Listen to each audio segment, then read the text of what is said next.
Oh, where's Keith? He has never been late before. Well, he's not late yet. It's not 9 o'clock for another 2 seconds. Wednesday, 9 a.m. Oh, I don't This believe is it. a recorded briefing message for Department Research Team 32. Apologies for the absence of the briefing meeting chairman, namely myself, Keith Bilk, Under-Secretary to the Department Committee. I am required to chair the time management seminar until 9:17 a.m. Oh, can we not fast forward through this bit? With me are research team members Oscar Proud. Please confirm your presence now. Hello, Keith. Laszlo Wolf. Oh, hello, And Keith. Victor Gooch. I'm not saying anything. And Victor Gooch. He cannot hear me, I'm telling you. I'm not saying anything. Thank you, Victor. Advantage. I have sellotaped the briefing notes to the underside of the chair on which Mr. Proud is scheduled to be sitting. You may open them now. You will find instructions to conduct an RB, researched brainstorm, on the improvement and modernisation of the way in which Britain conducts its wars. On my desk by 6. And may I remind you that all employees are today required to sign up for participation in a department research experiment. Details on Common Room 12, notice board F. This tape will self-destruct in... No, I am joking. Another cracker. Although, to be honest, it will actually eventually self-destruct due to natural biodegradation of the tape. Briefing meeting terminated. He always gets a bit overexcited on Experiments Day. Right, let's go and sign up before all the good ones go. If you have not already left my office, please do so now. The Department. Far from the gaze of an unsuspecting public and unknown to an oblivious government, the Department has been secretly running the country since, look, for the last time, I'm not telling you. Deep within its labyrinthine headquarters works a dedicated three-man think tank. Oscar Proud, historian, skim reader and cat owner. Victor Gooch, the self-styled Mobutu of legal technicalities. And Laszlo Wolf, scientific technocrat and delusionist. Each week, they're required to investigate possible solutions to one of the nation's major problems. Each week, your future is in their hands. Do we have to sign up now? That is a teenage mother of a cube. Well, we didn't need to take that detour via the lost property hangar. That pencil meant a great deal to me. I gave it to you out of the cupboard yesterday. Ticket 278, please. Take a ticket and let's get in the queue. What number are we? 619. No, hang on. I've got it the wrong way up. 619. Oh, well, strap in. So, what are you hoping to sign up for today, lads? Well, I had my heart set on another day in the space lab, testing the effect of weightlessness on tantrums. I went apeshit in there last time. You sure did. They've only just finished repainting. Ticket 277, please. 277, is she going backwards? It's not that. It's the department's randomised queuing initiative. They're trying to make standing around more exciting. Ticket 618, please. Oh, you were so close. So very, very close. See? It works. So, what does our brief say, Oscar? Well, it says that there are deep concerns over the public's waning enthusiasm for war. Hippies. Yeah, indeed. Britain hasn't actually been attacked since 1982, and even then they missed us by around 10,000 miles. And yet our army has been active almost every year since.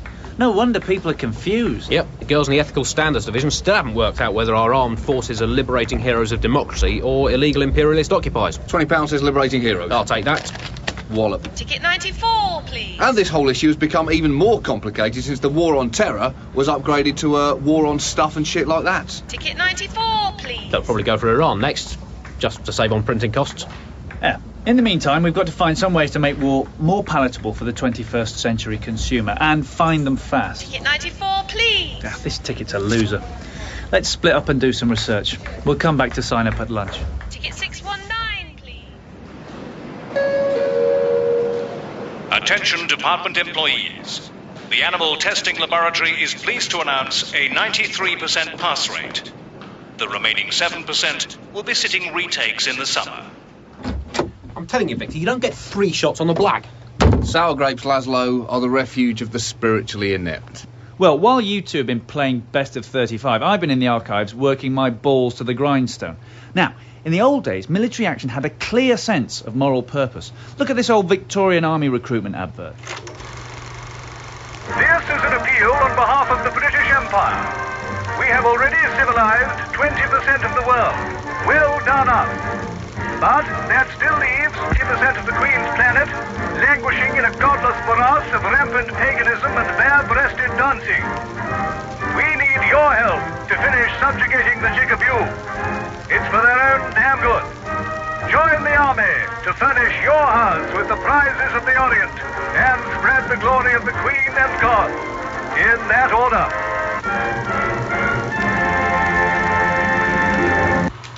Oscar, are you crying? Yes. Tears of justified pride. Pull yourself together. Yeah, you're always going on about how good wars used to be. Yeah, if you love history so much, Oscar, why don't you just go and live there? Yeah, go Why and live don't there. you just go and live there, Oscar? I'm sorry. It's just that people didn't used to question whether this country was doing the right thing or not. Look at this. It's the original Kitchener poster from 1914, before they came up with the Your Country Needs You slogan. Oh, that's lovely. Who could say no to a man pointing his finger at you above the words, "Go and get killed"? Well, exactly. In 1914, they turned up in droves. By 1945, they had to add the word please, and it's been downhill ever since. So the first matter we need to address is how to unify the public again behind any war Britain cares to fight. Well, that won't be easy. The pro and anti-war debates are always fueled by misunderstanding of the real issues involved. I read in a survey that 45% of people in Kent blamed malaria on Muslims, until they were informed that mosquitoes were not, as they thought, little miniature flying places of worship. Can't we engineer some more heroic defeats? People love them. Dunkirk, Charge of the Light Brigade, Hastings, anything where we've been virtually annihilated but have done it with that certain British swagger. We need something that would unconditionally unite the country. A death in the royal family. No, I said unconditionally. A song. What? A song. That'll get the public supporting a war. It works in the World Cup. It'll work here. Laszlo, my keyboard.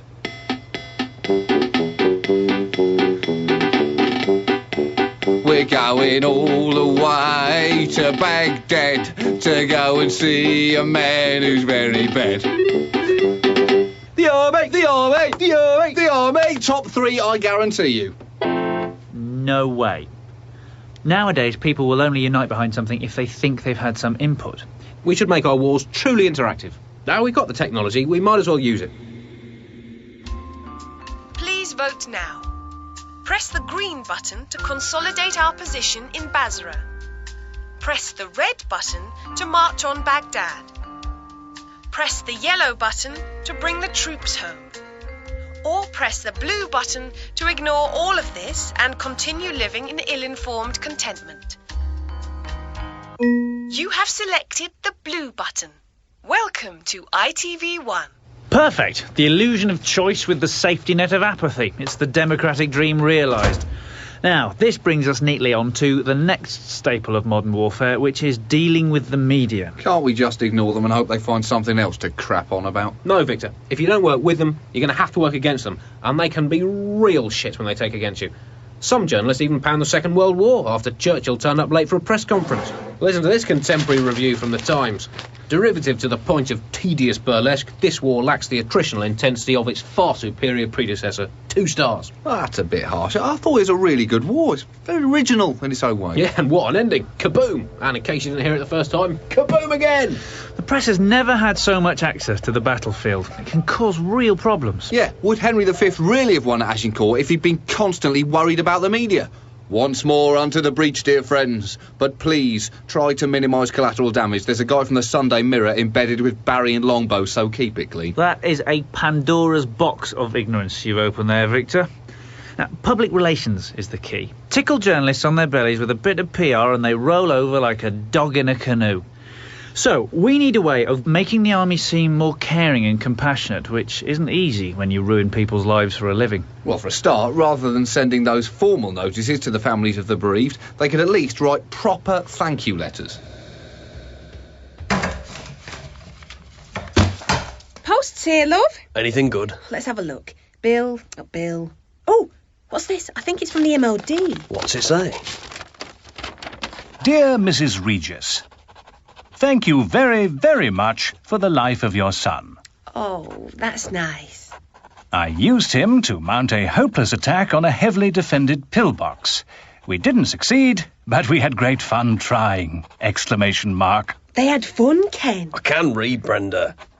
Next year, I plan to use up some of my other troops to uphold a corrupt but politically expedient regime in the Middle East. These corrupt but politically expedient regimes don't uphold themselves, you know. He's got lovely handwriting. Hope you had a nice Christmas. We did. Overcated a bit. Yours sincerely, Major General Rex Bruff. P.S. I believe I also have a couple of your other sons in the regiment. Fingers crossed you won't be hearing from me next year! Exclamation mark, exclamation mark, question mark, exclamation mark, exclamation mark. Everyone loves exciting posts, Victor, but there is a time and a place. Now, Oscar, can I introduce the problem that people are paying a huge amount of tax for a military that doesn't appear to be benefiting them directly? Well, what does the public want from the military? Well, let's see what the last Department Market Research Survey said. Apparently, the top 3 things that most people want from the British Army are: third, the ability to walk in an orderly fashion whilst playing the trombone. That's a classic. Yeah. Second, to give them the illusion that we still rule the world. That is nice to have. And at number 1, to do something cool like that SAS thing they did once. Yeah, that was great. yeah. That's ours to keep. I'll tell you what people really want most from an army, the same thing they want from everything. Obvious value for money and personal benefit. If they don't get that, they'll just start calling radio phone-ins. Nice point, misanthropically made. All I'm saying is that the army could be so much more to Britain's population than just men in fancy dress who pop up whenever there's a flood or a fete. They should make themselves available for a range of everyday uses. The British Army is here for you. Whatever you need, we will provide. We are available for getting cats out of trees. Oh, my little Colin! Mission accomplished. Solving your marital disputes. So, what are we lunch? Sir, I need to give a space to myself, sir! Sir, I need to stop comparing you with my first husband, sir! Good! Now drop and give me 20! And keeping your children safe from danger. I've slept soundly ever since the Royal Berkshire started escorting little Martin on his bike rides. Man in a Macintosh at 12 o'clock, sir! Take him out, Private. Better safe than sorry. The British Army. Our boys are your boys. We've still got to find a way of dealing with this newfangled public aversion to people dying. Surely the best way to do that is just to kill more people. Familiarity breeds contempt. There must have been a hell of a lot of familiarity in your childhood, Victor. We need a viable way of resolving violent conflicts without resorting to violence. What about the UN? No, the Americans have officially declared it irrelevant. Very much like Henry VIII declared Anne Boleyn irrelevant after cutting off her head, before flicking it up in the air, knocking it over his shoulder, spinning and volleying it past Cardinal Wolsey. Anyway, the short answer is the UN's out. Any other suggestions? Isn't the even shorter answer to bypass war by just assassinating the enemy leader? Well, that's easier said than done. The CIA have got, at best, a mixed record. They missed Castro, Bin Laden and Saddam Hussein, but did manage to hit JFK, the Queen Mother, Jesus and Chris Akabusi. They never forgave him for that 4x400. Bitter losers. Assassination. What part of without resorting to violence are you two struggling to understand? What about catapulting old people into enemy territory to act as a burden on their society? What about airdropping satirists behind enemy lines to undermine the credibility of opposing regimes? You quite finished, Victor? I'm very finished. Good. Laszlo. Well, I've had the Military Hypothetics Division's Pacifist branch work up some possibles for us. They're running some tests on victimless conflict in the demonstrations hangar. We can nip down and see how they're going. Can we go via the ice cream van? Right, brace yourself. Some of this is very, very good. Now, first up in Lab 12D, they got 2 dummy armies playing scissors, paper, stone. 1, 2, 3. Yeah! Scissors, cuts, paper, we win! Yeah! That won't work. The Germans will never go for best of 3 again. All right, well, here in Lab 12E, we're giving a make love, not war approach a proper go. Oh, baby. Oh, I surrender. I surrendered too, baby. Oh, don't make me make you surrender again. I think we'd better leave them to it. No, look, just hold on a second. Come on, Victor. Come on. No, in a minute. I'll catch you up. No, please, now. Oh! And finally, current statistics suggest that it may now be possible for a modern army to win an entire war simply through symbolism. Look at this in Lab 12G. Carol! Is the statue set for toppling? All set. 3, 2, 1, topple!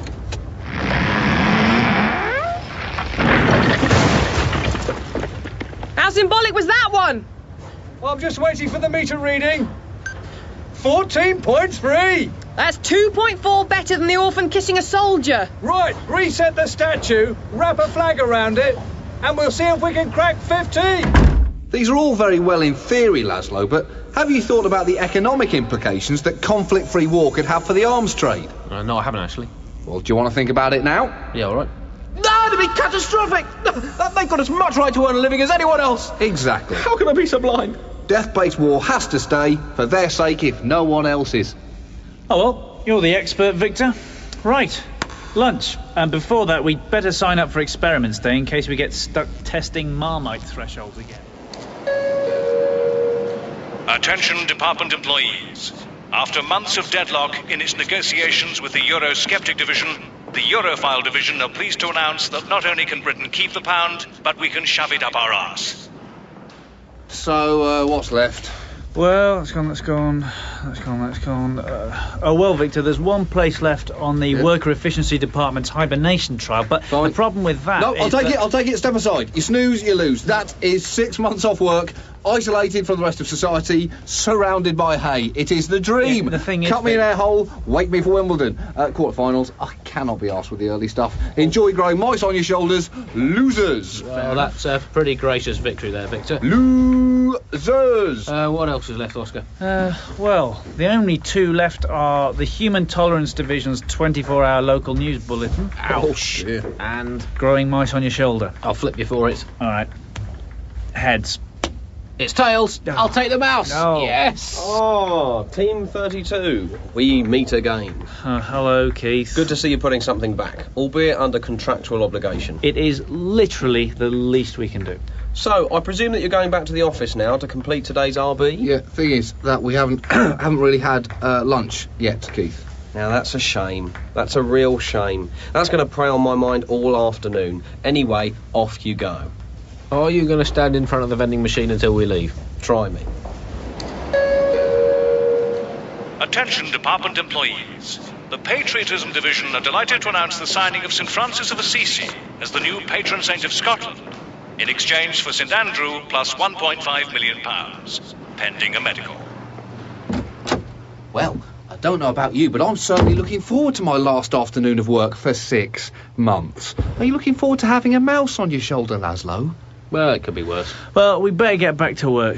We still need to motivate them to fight, and it's not enough just to throw together a regular wage and casual racism and hope for the best. Well, not anymore. Well, what about a good old-fashioned rousing pre-battle speech? Yeah, the problem is that for every one brilliantly articulate cigar-chomping Hannibal Smith, you get 12 to 15 mumbling dunderheads.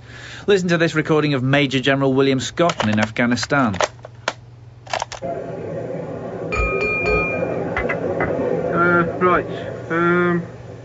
We shall fight on the beaches, we shall fight on the seas and oceans. Oh yeah, we shall fight in the hills as well. Yeah, it'll be hill-based, certainly. You're rubbish. Say something inspiring. Be ferocious in battle and magnanimous in victory and everything. Yeah. Alright lads, best of luck. Try not to die. I don't know. It had a certain diffident charm. In any case, it's not easy to write a decent motivational speech these days due to legal restrictions. You just can't lie to soldiers anymore. Since the 2002 EU Misleading Rhetoric Directive came in, the European courts have been inundated with descendants of First World War soldiers who'd been promised that it would all be over by Christmas. Ooh, that must have cost them most of the Poppy Fund. Fortunately, the army hadn't stipulated to which Christmas they were referring, so their lawyers got them off the hook. The point is, today's speeches, as well as being stirring, have to be truthful and legally watertight. As the burning metal tears through your defenceless flesh, as you experience pain of the most unimaginable intensity, and as you face the final moments of your distressingly brief life, it will be impossible to state definitively whether or not you are dying in a worthy cause. Though this war may seem a good idea now, history may well judge things differently.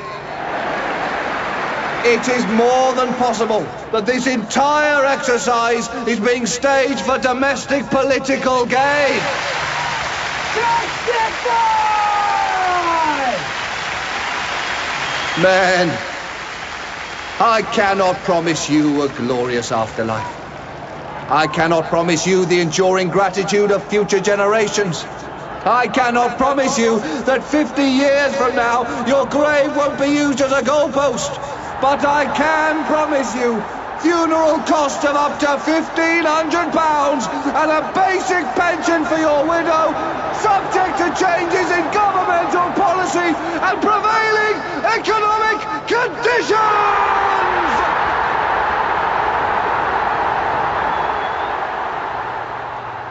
Well, that should cover it.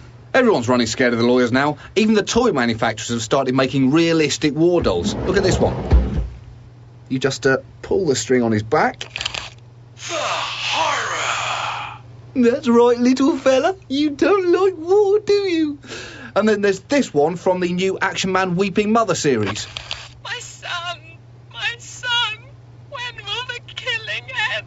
Well, Victor, I will sleep easier in my bed tonight knowing that the world is legally protected from the terrors of the toy industry, but could we not cover our own backs as well? Yeah, otherwise, as soon as your war's over, you're going to find yourself standing in a booth in The Hague saying, "No, I didn't." Well, all you need to cover yourself is to hammer out a legally binding agreement with your enemy before you fire the first bullet. Come on then, see if you can get them to sign this one off and then we can get started. All right, General. So, are you happy with the terms provided? No! We have a problem with clause 3, subsection 2. I told you we wouldn't get that past him. What is the problem? We demand that God be on our side. Meet him halfway. How about God shall represent both sides equally? Yes, that is fine. Initial the change. Anything else? Your propaganda level is too high. He's playing hardball. It must be no higher than 67%. Offer him 72. We'll go no lower than 72%. Yes, that is fair. But on condition that we raise civilian death quotas to no fewer than 350 per 100,000 per week. Oh, I can't believe he fell for that. Take that now. We reluctantly comply. And the Geneva Convention absolutely kind of should be adhered to. Would you believe it? I've written down virtually the same thing. Wunderschön. All set then? Ready when you are.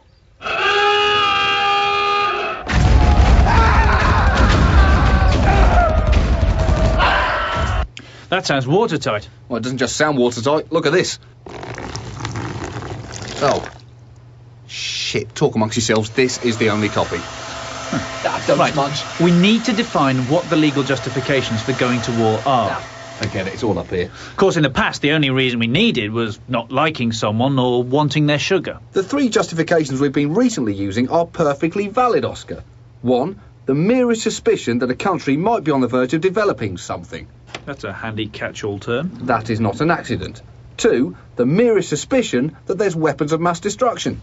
Yeah, and as even you should know from basic school chemistry, the best way of finding them is just to bomb every single building in the suspect country and see with what colour flame they burn. Take an aerial photograph and we know if they contain naughty weapons or chalk and children. Bang on. One man's carpet bombing is another man's proactive town planning. And 3, a win's a win. And we have to start winning the wars on Earth if we want to qualify for the intergalactic wars. And you're sure that's all above board? Yeah. Good. All we need to do now is to fine-tune the diplomatic side of modern-day warmongering. Most recent wars have been unfairly one-sided. It's starting to look like bullying. That's because ever since World War II, the big names just don't want to fight each other anymore. There's just been a series of meaningless mismatches designed to line the pockets of the promoters and advertisers. In that case, we need to get war officially organised in the form of a yearly knockout tournament. All is in readiness for today's draw.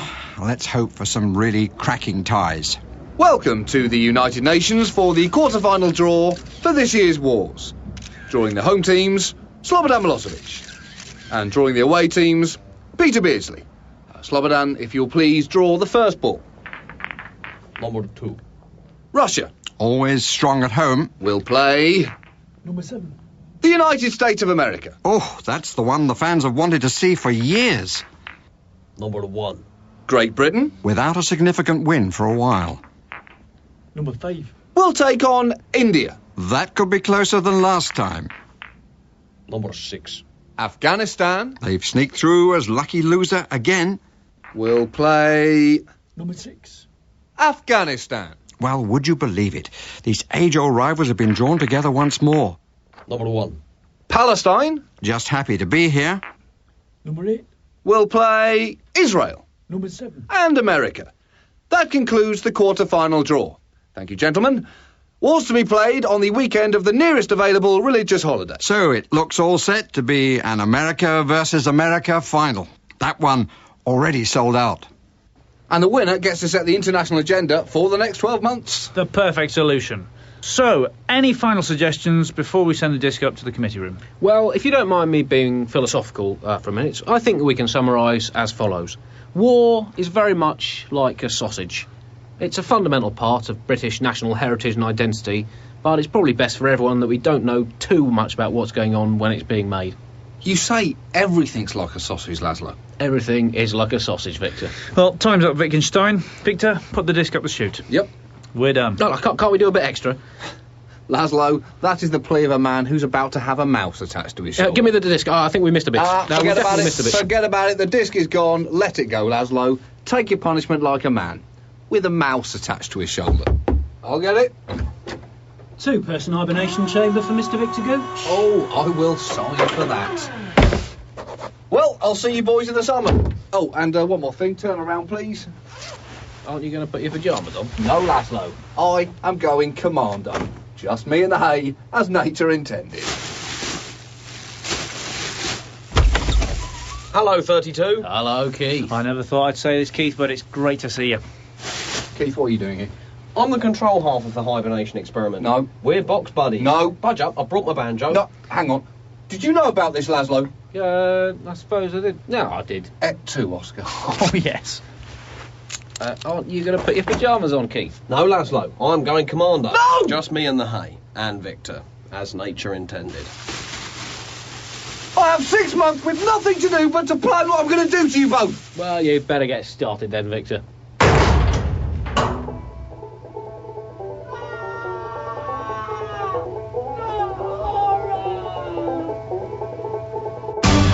The Department was written and performed by Chris Addison, John Oliver and Andy Zaltzman, with Peter Dickson, Matthew Holness, Richard Grocott and Lucy Montgomery. Barry Davies and Barry Davies and Barry Davis appeared as himself, produced by John Naismith. Sit back down, I'm not finished yet.